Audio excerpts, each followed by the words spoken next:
ঝালমুড়ি খেতে পছন্দ করে না এরকম কাউকে খুঁজে পাওয়া যাবে না। তাই আমাদের আজকের রেসিপি ঝালমুড়ি মশলা। মশলাটা বানানোর জন্য একটা বাটিতে 1 চা চামচ মরিচের গুঁড়া, 1/2 চা চামচ হলুদের গুঁড়া, আর 1/2 চা চামচ ধনিয়ার গুঁড়া, আর 1/2 চা চামচ ভাজা জিরার গুঁড়া। এই গুঁড়া মশলাগুলো আমি 1/4 কাপ পানি দিয়ে গুলিয়ে নিচ্ছি। তারপর চুলায় প্যান বসিয়ে 1 কাপ সরিষার তেল দিয়ে দিচ্ছি আর 1 কাপ দিয়ে দিচ্ছি পেঁয়াজ বাটা। তারপর এই সরিষার তেলের সাথে মিডিয়াম আঁচে পেঁয়াজটা একটু ভেজে এখানে আমি দিয়ে দিচ্ছি রসুন বাটা 1 চা চামচ, আদা বাটা দিয়ে দিচ্ছি 1.5 চা চামচ।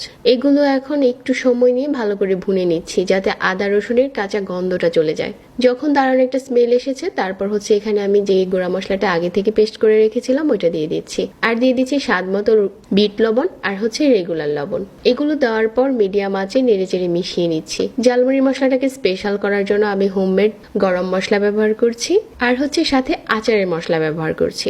এই মশলা থেকে আমি দিয়ে দিচ্ছি এখানে 2 টেবিল চামচ।